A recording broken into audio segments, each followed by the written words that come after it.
바이든 시대 열리고 자연인 된 트럼프. 조 바이든 당선인이 우리 시간으로 오늘 새벽 미국의 제46대 대통령으로 공식 취임했습니다. 먼저 취임식 주요 장면 보고 오겠습니다.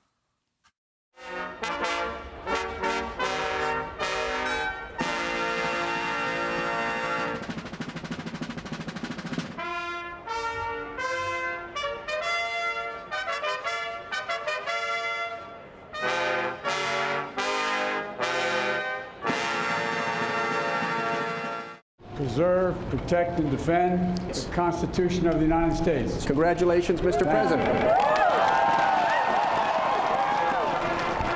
This is America's day. This is democracy's day.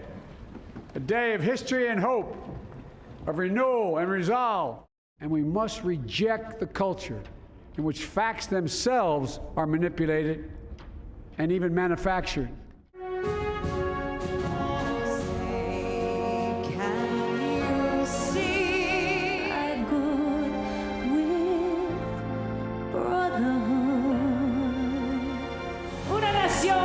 Bajo Dios indivisible con libertad y justicia para todos. And saved a wretch like me. Your side, please. The president's calling.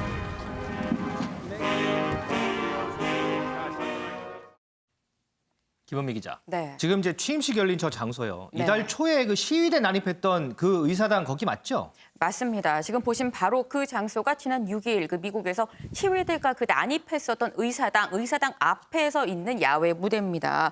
사실 이 시위대 난입 사건 때문에 안전 문제를 이유로 의사당 아예 안에서 그 선서를 취임 선서를 하는 게 어떤가 하는 안도 검토가 됐었다고 하는데요.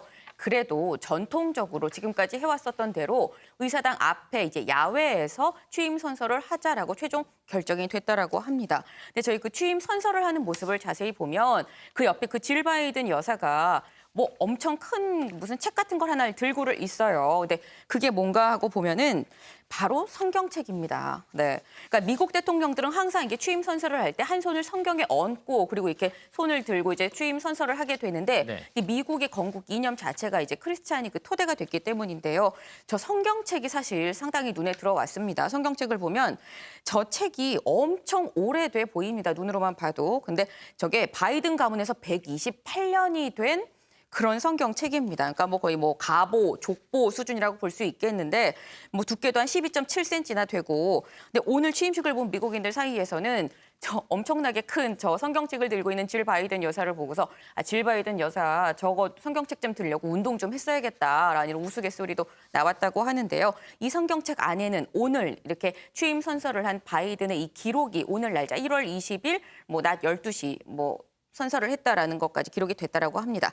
그런데 또 다른 좀 재밌는 포인트가 사실 역대 미국 대통령들은 항상 그 정오 낮 12시에 취임 선서를 했습니다. 근데 오늘 그 조 바이든 그 신임 대통령은 나 오전 11시 49분에 했어요. 그러니까 사실 어떻게 보면은 11분 좀 더 앞당겨서 한 셈인 건데 사실 미국 헌법 20조에 보면은 그 대통령 취임은 1월 20일 정오라고 박혀 있거든요.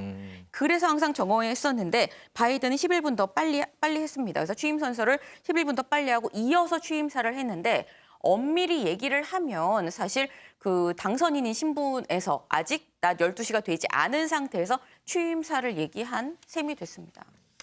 지금 제 뒤로 보이는 이 사진이요. 지난 6일입니다. 이 시위대가 이 난입했던 모습인데요. 바로 이 장소에서 바이든 대통령이 취임식을 했습니다. 이 모습을 보고 미국 언론들은 민주주의를 복원하는 상징적인 장면이다. 뭐 이런 해석도 하긴 합니다.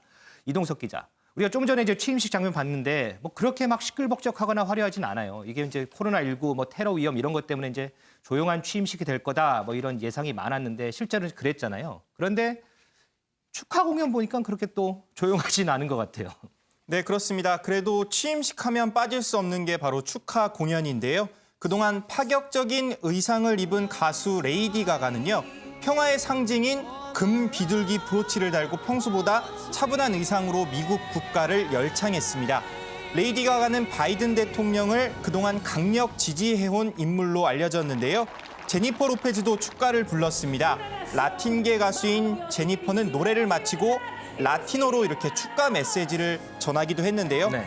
미국 언론은 제니퍼의 발언에 라틴계와 평화적인 이민 정책을 해결해달라는 메시지로 분석하고 있습니다. 김원미 기자, 전직 대통령들도 취임식장 찾았잖아요. 그런데 빌 클린턴 전 대통령이 상당히 화제더라고요. 무슨 일이 있었던 건가요? 네, 사실 전직 대통령들도 모두 이제 취임식에 참석을 했습니다. 이제 바이든 이제 이번 신임 대통령이 부통령으로 있었을 때 같이 있었던 오바마 전 대통령은 당연히 참석을 했고요. 그 외에 뭐 빌 클린턴, 힐러리 클린턴도 다 참석을 했고 전직 민주당 소속이 아닌 이제 공화당인 조지 부시 전 대통령도 모두 취임식장을 찾았습니다. 그런데 이제 말씀하신 것처럼 빌 클린턴 대통령은 조금 힘들었었던 것 같아요. 지금 보시는 것처럼 취임사 중에 이렇게 꾸벅꾸벅 조는 모습이 보였는데. 조는 모습인가요? 네, 사실 전직 대통령들이다 보니까 이제 연세가 좀 있고 하다 보니까 좀 힘들 수도 있었을 거란 생각은 듭니다. 그런데 사실 클린턴 전 대통령은 이제 74살이고 바이든 대통령은 78살이거든요. 네. 그러니까 뭐 좀 우스갯소리로 웃자고 얘기를 하자고 보면은 형님 취임하는데 동생이 동생이 졸고 있느냐? 졸았다고도 볼 수 있겠습니다. 소정수 위원님, 네. 그 바이든 대통령이 취임 연설에서 미국의 통합 대부분 이 미국의 통합을 위해서 연설을 이제 할애를 했는데 앞으로 4년간 펼쳐갈 바이든 행정부 어떻게 좀 예상을 하세요? 참 험난한 길이죠. 험난한 길이다. 네, 그렇습니다. 어떤 이제 메시지로서의 통합과 화합을 이야기하는 것은 뭐 대개 어떤 대통령들이 취임하면 뭐 문재인 대통령도 그랬죠. 어쨌든 초기 단계에서의 경쟁자들 다 포용하고 모두의 대통령이 되겠다. 네. 하나의 뭐 미국을 만들겠다. 이렇게 이제 메시지를 내는 것은 당연한 일이고 꼭 필요한 일인데 현실적으로 그러면 그것을 구현해 가야 되는 부분들이 얼마나 이제 가능한 것인가. 그건 또 다른 문제거든요. 네. 지금 미국의 상황을 본다면 어쨌든 40만 명이 넘는 코로나19 사망자가 발생을 했고 경제 위기 속에서 이걸 뭐 돌파하려고 엄청난 지금 부양책을 계획을 하고 있는 그런 상황이고 의사당 폭력 사태로 상징되는 이 어떤 미국 내의 분열, 두 개의 미국으로 갈라진 현상 이런 것들을 우리가 목도를 하고 있는 것이고 지금 뭐 트럼프 전직 대통령의 그 탄핵 관련된 부분이 또 어떻게 될지 상원에 지금 있죠. 그렇습니다. 이런 부분들이 지금 바로 눈앞에 지금 바이든 대통령 눈앞에 다가온 것이거든요. 네. 그런 면에서 일단 내부적으로는 뭐 이민 정책의 대전환이라든지 그 장벽 건설을 중단하는 이런 거라든지 하면서 어쨌든 이 꼭 정치적으로는 이 트럼피즘과의 어떤 이 화합 이런 것을 넘어서서 조금 더 미국 사회의 다양성을 더 하나로 만들어 가려고 하는 이런 모습을 많이 보이고 있고 그 트럼프 대통령이 탈퇴했던 파리 기후 변화 협약이라든지 뭐 WHO라든지 이런 부분도 다시 이제 재가입하면서 네. 세계를 이끄는 모범 국가로서의 미국의 모습을 다시 만들어 가겠다. 하나의 미국을 만들겠다. 이렇게 이제 지금 천명을 하고 가고 있는데 네. 이게 지난 대선의 결과를 본다면 어쨌든 트럼프 대통령이 그때 47% 득표율 그렇죠. 그 전 대선과 비교해서 1,000만 표 정도를 더 얻었단 말입니다. 맞아요. 9,400만 표. 그렇기 때문에 이것이 어쨌든 쉬운 과제는 아닌 것이죠. 그렇기 때문에 이 바이든 대통령이 어쨌든 36년 상원의원 생활을 했고 부통령도 2번 8년 동안 했기 때문에 굉장히 능란한 어떤 정치력을 갖고 있는 것은 분명한데 네. 본인이 이야기하는 이 통합, 화합, 하나의 미국을 현실화하기 위해서는 정말 이 강력한 어떤 이 리더십, 정치력 이것을 앞으로 어떻게 얼마나 잘 발휘할 수 있는가에 달려 있는데 그 부분은 이 지난 대선의 결과로 봤을 때는 결코 쉬운 길은 아니다라고 해서 이 메시지와는 다르게 어쨌든 험난한 길이 좀 예상이 됩니다. 험난한 길이 예상이 된다. 그 이유 트럼프 대통령도 한몫한다라는 게 소정섭 위원의 평가인데요. 그러면 떠나는 트럼프 전 대통령의 모습은 어땠을까요? 먼저 영상 보고 오시죠.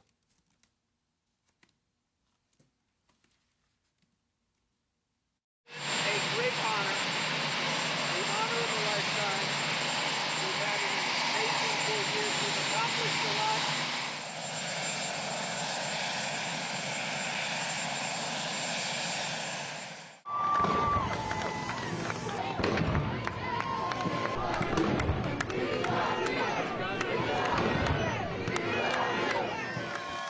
And so popular with the people, so popular with the people. In fact, Honey, would you like to say a few words, please?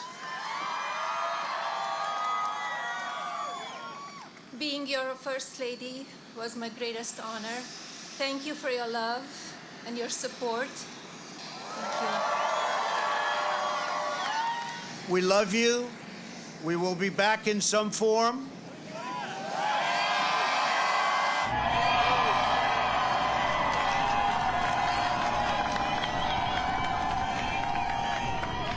But we... And now the end is near, and so I face. 윤정 기자, 네. 지금 본 화면이 트럼프 전 대통령 별도의 환송 행사인 거죠? 네, 그렇습니다. 끝에 이제 마이웨이가 흘러나오는데 이건 저희가 배경음악으로 깐 건 아니죠? 네, 그렇습니다. 현장에서 직접 흘러나온 음악입니다. 네. 이 트럼프 대통령은 바이든 당선인의 취임식에 참석을 하지 않고 이 퇴임 3시간 전에 보신 것처럼 앤드루스 공군기지에서 환송 행사를 열었습니다. 행사도 나름대로는 화려했는데요. 이 트럼프 대통령이 가는 길에는 붉은 카페트가 깔렸고요. 또 21발의 예포가 발사가 됐습니다. 트럼프 전 대통령이 연단에 들어서자 이 비행장에는 지금은 배경음악으로는 나오지 않았지만 이 정치 유세장에서 항상 듣던 영맨 노래가 흘러나오기도 했고요. 영맨 뭐 이런 노래 말이죠. 그렇습니다. 지금 아까 보신 것처럼 그 에어포스 원을 타고 플로리다로 떠나는 길 이때에는 그 활주로를 나갈 무렵에 마이웨이가 이렇게 울려 퍼지는 모습도 보였습니다. 백악관을 나서기 전에는 자신의 가족들에 대한 경호를 명령을 하기도 했는데요. 이 통상적으로 연방법에 따르면 대통령이 퇴임하면 비밀 경호는 평생 동안 대통령 본인은 받을 수 있고 또 16세 미만의 직계 가족의 경우에는 경호를 받을 수 있는데 이 트럼프 전 대통령 같은 경우에는 자신의 가족 13명, 이방카 부부를 비롯해서 13명에 대해서 6개월 동안 24시간 비밀 경호를 명령을 했습니다. 이게 좀 논란인데 아무래도 굉장히 비용이 많이 드는 일이다 보니 이 미국 언론에서는 대가족이 국민 세금이 들어가는 최고의 값비싼 경호를 공짜로 받게 됐다 이렇게 평가를 하기도 했습니다. 그럼 원래는 이제 트럼프 대통령, 멜라니아 여사 그리고 14살짜리 막내 아들 이렇게 3명만 경호를 받을 수 있는데 네. 모든 가족에 대해서 경호를 해달라 네, 이렇게 얘기를 했다는 거죠. 네.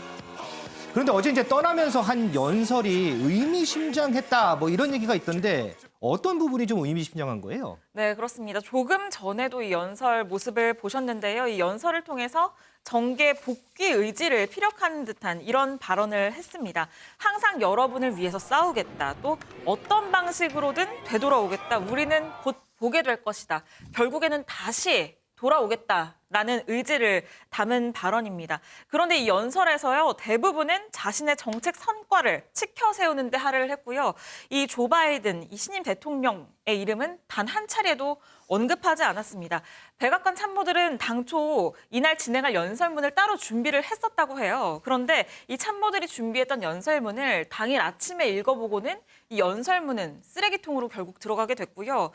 결국 자신이 생각한 이 내용대로 연설을 현장에서 진행을 했다고 합니다. 보신 것처럼 10초 정도 울먹이는 모습도 보이기도 했습니다. 은영 위원님, 터미네이터인가요? I'll be back, 다시 돌아오겠다.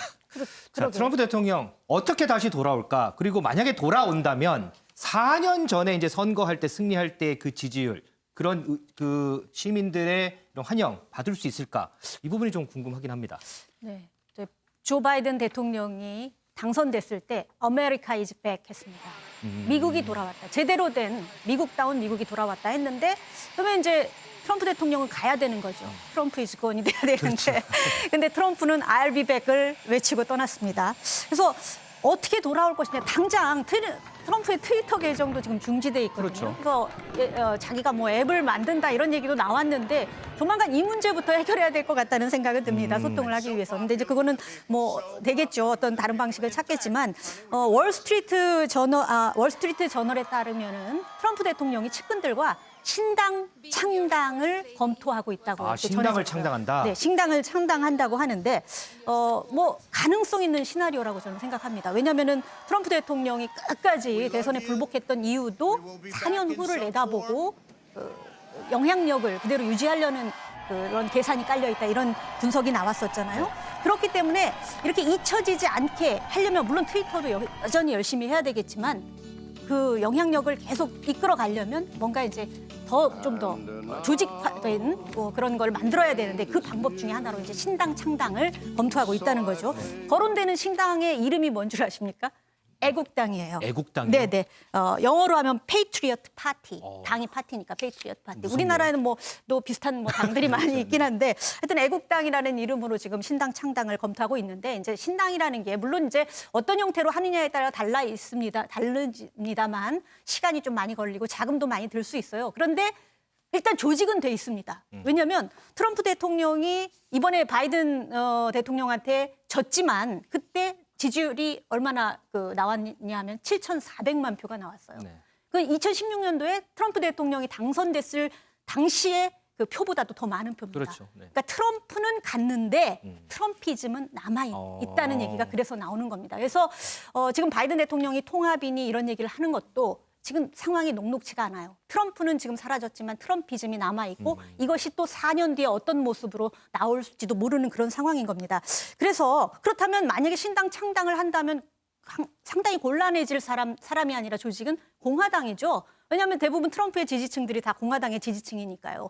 그래서 이제 민주당에서는 지금 트럼프가 다시는 정치를 재개하지 못하도록 지금 아직 안 한 게 있잖아요. 하원에서는 트럼프 탄핵안이 가결됐는데 아직 상원에서는 아직 남아있죠. 문을 안 열었잖아요. 네. 그래서 문을 열어서 이제 그거를 가결해야 되는데 상원 민주당 50표, 하원 50표가 있는데 여기서 민주당 50표, 공화당 50표가 있는데 공화당의 의원 중에 17명이 탄핵에 찬성을 해줘야 돼요. 네. 지금까지는 그럴 가능성 없다 이렇게 선을 그렇죠. 그었죠. 근데 만약에 트럼프가 신당을 창당한다고 하면 곤란해질 건 공화당인데 그러면 또 이제 생각을 해보니까 그럼 트럼프를 탄핵을 시켜야 되나 하고 이제 고민이 될 것 같아요. 그러면은 17명이 과연 더 트럼프의 탄핵에 찬성해서 트럼프를 탄핵시킬지 네. 뭐 탄핵시킨 다음에도 정치 재개를 못하게 하려면은 과반 찬성으로 또 공직 활동 금지 그 안을 가결시켜야 됩니다. 어쨌든 그런 절차들이 남아 있는데 그게 이제 생각만큼 이렇게 쉽지는 않거든요. 공화당 의원들도 그 트럼프의 지지자들 눈치를 봐야 되니까 함부로 탄핵을 할 수도 없고 공직 활동 금지 법안을 의결시킬 수도 없고 눈치를 볼 거예요. 그래서 이후에 이제 트럼프는 어떤 형식으로든 하여튼 정치 활동을 재개를 하려고 하는데 이게 법적으로 금지하기 위해서는 다 상원에서의 탄핵안이 남아 있는데 이거는 좀 봐야 된다. 뭐 이런 거죠. 4년 뒤에 트럼프 전 대통령이 다시 돌아올까? 돌아온다면 과연 어떤 모습으로 돌아올까? 이 부분도 참 궁금해지는 부분인 것 같습니다. 윤지영 기자, 네. 하나만 더 좀 짚어보고 가죠. 네. 우리가 앞서 봤던 이 취임식에서 질 바이든 여사, 이제 현재의 퍼스트 레이디죠. 질 바이든 영사. 그리고 조금 전에 봤던 트럼프 전 대통령의 화면에서 본 이 멜라니아 여사, 전 이제 퍼스트 레이디죠. 네. 현 퍼스트 레이디와 전 퍼스트 레이디 네. 어떻게 좀 다른 성격인가요? 뭐 어떤 부분인가요? 네, 굉장히 화면을 보기만 해도 대조적이라는 점을 좀 한눈에 알아볼 수 있을 딱 정도인데요. 보기만 해도 좀 달라요. 네, 이 질 바이든 여사의 내조는 대선 레이스 때부터 계속 주목을 받아왔었습니다. 유세 도중에 한 시위 여성이 바이든 당선인 그 대통령을 향해서 달려드는데 뭐 이를 온몸으로 막는 모습도 화제가 되기도 했었고요. 이 적극적인 내조는 오늘 취임식에서도 그대로 이어졌는데요. 지금 보시는 것처럼 계속해서 이 바이든 대통령의 옆에 붙어서 이 힘이 돼주는 이런 모습을 보여주기도 했고 지금 앵커께서 말씀하시는 대로 어깨를 주물러주는 모습을 보이기도 했고요. 반면에 멜라니아 여사 같은 경우에는 트럼프 대통령 임기 중에 불화설에 수차례 휩싸이기도 그렇죠. 했고 또 백악관 나설 날만을 기다리고 있다 이런 보도들도 굉장히 많이 있었습니다. 그런데 이를 보여주는 듯 이 침울하고 심지어는 울먹이기까지 한 이 트럼프 대통령의 옆에서 굉장히 환하게 지금 활짝 보시는 웃고 있네요. 것처럼 활짝 웃는 모습을 계속 보여줬는데요. 네. 특히 이게 검정색 옷을 입었다 보니까 이 표정이 더 대조가 돼서 더 부각이 되는 것 같습니다. 김은미 기자. 그런데 어제 이제 실제로 버튼을 누르면 핵미사일은 날아가지 않는다는 그 핵가방 얘기를 했잖아요. 네, 근데 네. 예상대로 트럼프 전 대통령이 핵가방을 들고 플로리다도 갔어요. 맞습니다. 그럼 이거 잘 돌아왔어요? 네, 사실 많이들 궁금하셨을 텐데 다행히 그 플로리다까지 같이 에어포스원을 타고 갔던 핵 가방은 서둘러서 이제 워싱턴 DC로 급 돌아왔습니다. 돌아왔군요. 네, 하지만 이 돌아온 핵 가방이 취임식에서 이제 바이든 대통령한테 전달이 된 건 아니고요. 어제 설명드린 것처럼 또 다른 여벌의 다른 핵 가방 이제 취임식에서 바이든 대통령한테 전달이 됐습니다. 근데 핵 가방 이양이 이렇게 된 거는 미국 역사상 처음 있는 일입니다. 그런데 그 트럼프 대통령하고 이제 멜라니아 여사가 각각 이제 떠나면서 편지를 남겼다고 하는데 이게 네. 무슨 내용의 편지를 남긴 거예요? 네, 트럼프 대통령 사실 그동안 역대 전통을 너무나 많이 깨운 브레이커였기 때문에 이번에도 또 전통을 깨는 것 아닐까라는 생각을 많이들 했었는데 이번에는 그 전통을 그대로 따라서 이제 후임인 바이든 대통령한테 편지를 남겼다라고 합니다. 아, 편지를 남기는 게 전통이군요. 네, 맞습니다. 근데 편지를 남긴 이 전통 트럼프도 뭐 지켰다. 이게 전통을 지켰다는 게 참 이슈가 되는 것도 참 웃긴 일인 것 같긴 한데, 네, 어쨌든 트럼프 대통령도 오바마 전 대통령한테 이 편지를 받았었으니까요. 근데 이 내용 자체가 대체 편지를 뭐라고 했을까, 바이든한테 트럼프가 뭐라고 썼을까가 궁금하긴 한데 이 내용 자체는 뭐 공개되진 않았습니다. 다만 이 바이든 대통령이 말하기를 매우 관대한 내용의 편지다라고만 얘기를 했는데 이 내용을 이제 계속 다른 기자들도 궁금해하고 하니까 바이든 대통령이 말하기를 이거는 사적인 편지이기 때문에 내가 이건 그 트럼프 대통령한테 그 허락을 받고 난 다음에 내용을 얘기를 해주겠다라고 얘기를 했습니다. 그런데 이게 이제 전통이 미국 대통령이 이제 후임 대통령한테 남기는 것뿐만이 아니라 영부인이 다음 후임 영부인한테 이 편지를 남기는 것도 그대로 또 전통이라고 해요. 근데 멜라니아 여사도 이 뒤에 오는 질 바이든 여사한테 그대로 이제 편지를 남겼다라고 하는데 편지라고 하기에는 양이 너무 적어서 뭐 쪽지 수준이라고 하는데 뭐 백악관에 온 것을 환영한다라는 어떤 그 좋은 얘기였다라고 합니다.